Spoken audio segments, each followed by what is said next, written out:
Well, before we do that, what we've been doing is reviewing your team's window. So Arsenal signed Calafiori, Oh, shit. Merino, and Sterling, and out Oh, was shit. ESR, Oh, Nketiah, okay. That sounds Ramsdale, popping. Okay. Vieira on loan, Reiss Nelson on loan, and a Damn. few others. So overall, what would you give? Be quick. What would you give that Total, is rating? that, Out of have you 10. really been Out of doing 10. that? Yeah, Yeah, we have. Yeah, what would you give it out of Okay. 10? Okay, I thought you lot trying to set me up. I'm giving it a 5 out of 10 still. Nah, like, come on, man. 5 out of 10. Come on, bro. What's Okay, going so on? question. That's why I wondered if you ever Tell him what we gave our teams. And So Joey was yours 5 or 6? yeah, average 5. Was yours, yeah, 5. What was your United 5? Because of Kaiser? No, and because there's a few outgoings, though. No, yeah, there's outgoings and I guess Chiesa, like that's me personally. I know other Liverpool fans will think that it's way worse though, but I don't think we necessarily needed too much. I think we needed a centre back. So if we got a centre back, it would have made it 8, and if we got number 6 as well, then it would have made it a 10. We didn't get what we needed, so I think it's just we got Chiesa who's decent. So I think it's a 5. Yeah, and United gave their window an 8. So yeah, so to you, 8. Arsenal. So yeah, you're giving it a 5. But what did you give Newcastle, Man City, and Arsenal, and all the other clubs? I gave Newcastle a 5. Man City, I didn't give them a rating. Arsenal, I'm not going to give them a rating. That's for you to do. So you're saying a 5, but you've signed 3 players, and then there's some outgoings. But I know all those 3 players are probably positions that you would say you needed to have. Yeah. All right. So let me try to be quick with it then. So obviously, as we all know, I believe that striker is our priority position. So that's how I'm looking at it. So first and foremost, let's try and frame it in the position of strives at the moment. So where I think we needed a striker, we didn't get a striker. So that was a huge that was a huge L for me and for the club as well from where I'm standing. A left back. It's a decent addition, but was it a necessity? I'm not sure if it was. I feel like we've got Tierney there. I know he's injured and I know he's out of favour, but we've got Tierney there. We've got Zinchenko there. We've got Kirio that's played there. We've got Timber that's playing there. You've got Tomiyasu that's due back. It's not like a priority position by any stretch of imagination from where I'm standing or sitting, however you want to phrase it. So I didn't think it was a priority position, but Calafiori, brilliant. Marino, okay, cool. I think we needed we needed maybe a left-footed midfielder to kind of replace Xhaka. We tried to replace him with Havertz. Some may say he did. Some may say it didn't quite work because now Havertz is our striker. So I appreciate we did need a left-sided midfielder. Saka backup. Everybody's saying that we need Saka backup. Sterling, is he a Saka backup? You could argue he is because he's played on the right for Liverpool. He's done false 9. He's plays on the left. And if he plays on the left, that means Jesus can go on the right. So I totally understand why some people might be like, okay, brilliant. Where I'm saying it's a 5 is because Sterling just fell on our lap. That we didn't know that Maresca, whatever this fella's name is, was going to come out with a crazy statement abusing Sterling. We didn't know Sterling was going to come out with a crazy statement having a back and forth. We didn't know that was going to fall out of favour. We didn't know Sterling was going to be told he's playing 0 minutes. Therefore, it leaves me wondering what planning and preparation did you actually do in this window? Because you know you need a winger, you know you need a striker, you need both of them. You needed 2 forwards because of all the outgoings that we were planning to get rid of. And you've left it to the last hour. I was at a church event even, and so I didn't even know it went through until I got back. So I'm here at 1 a.m. I'm on air. Did you connect? Was there a night vigil? Yeah. We'll talk about that, man. We'll talk about that off air. But yeah, I'm fair in that we got Sterling, and all of a sudden, a window that most Arsenal fans, if they're honest, Arsenal fans listening in, feel free to comment on our podcast page or YouTube, however you're listening to it. Were you feeling upbeat about the window until the Sterling signing came in? The answer is no. You probably was giving it a 3 out of 10, 4 out of 10 max. So I'm giving the Sterling, he adds a point or 2. So I'm saying 5 out of 10. The outgoings was decent.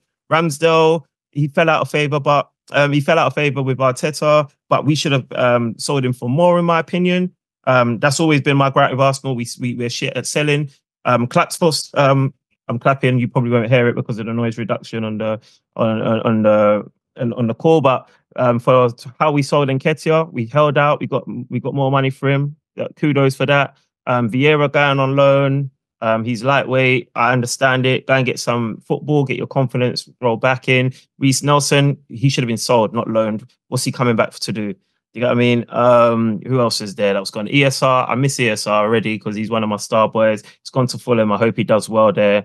So yeah, man, it's a 5. Like, because ESR, I like ESR. I would have preferred ESR at the club.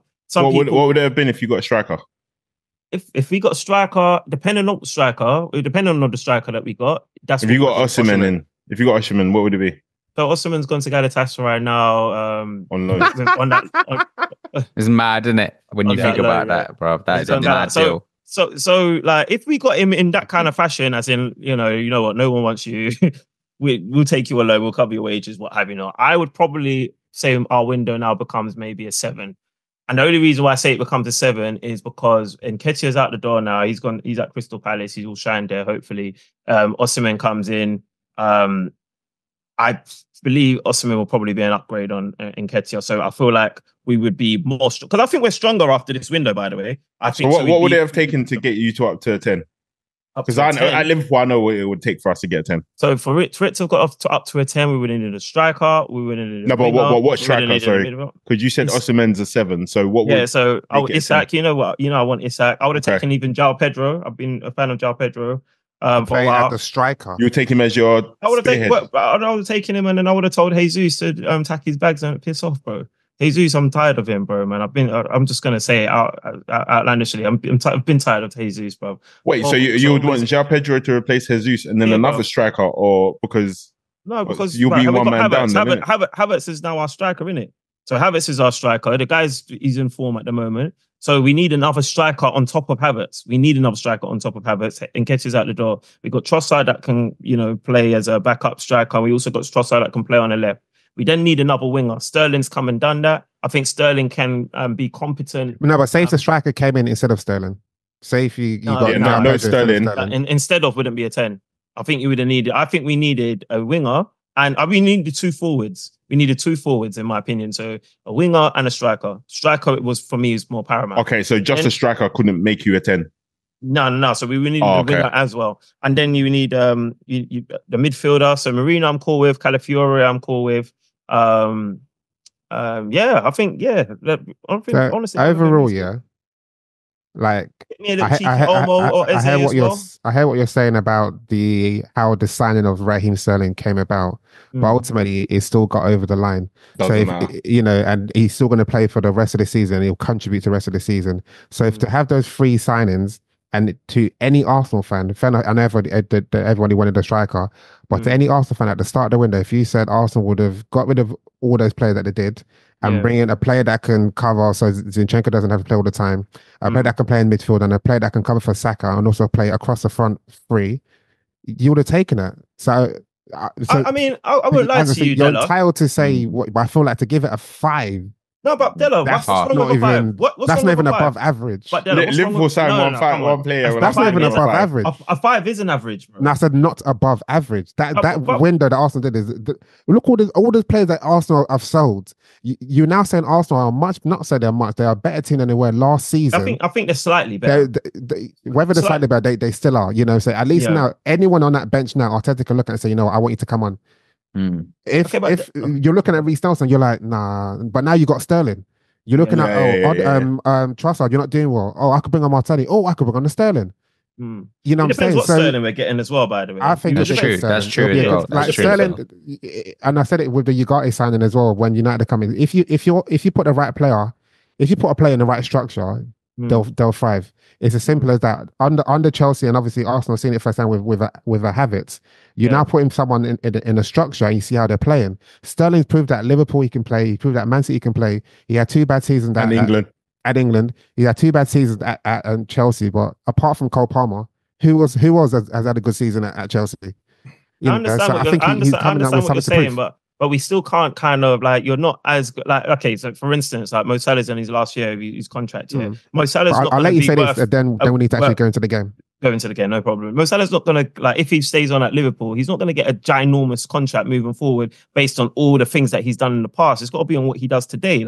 So if he has an underwhelming season this year, then it doesn't matter what he's done we will celebrate it, brilliant. But it doesn't really matter what he's done at that point. It depends on what your current value is. And of course, the current value is of Sterling is I still think he is competent cover and may push Martinelli or Trossard or whatnot for a place. But there's still a bit of a question mark because he's had 2 kind of underwhelming seasons. Now, to answer your question, I agree with you. It makes us slightly better. But for me, I'm trying to topple Man City. I'm seeing Arnie Slot duppy us in pre-season, and I said to you, man, when we was recording, I said Liverpool are looking decent. But you man, this is the point, and I don't want it to be us to just go back to back. But this is the point I was making, like earlier when I was saying about Arsenal can't just go and get a striker because fans will be like, this is not enough to get us over the line to go. We're competing against City, and that's that's the argument I was saying. And now when you're saying what's out there, okay, it's a Tony,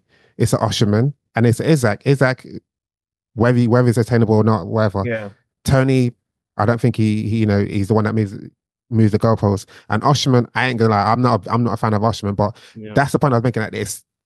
Who's out there that can match Haaland? There's no one. Yeah, so you know what I'm saying? So you have to accept and say, can you bring goals? But anyway, let's get into the actual game.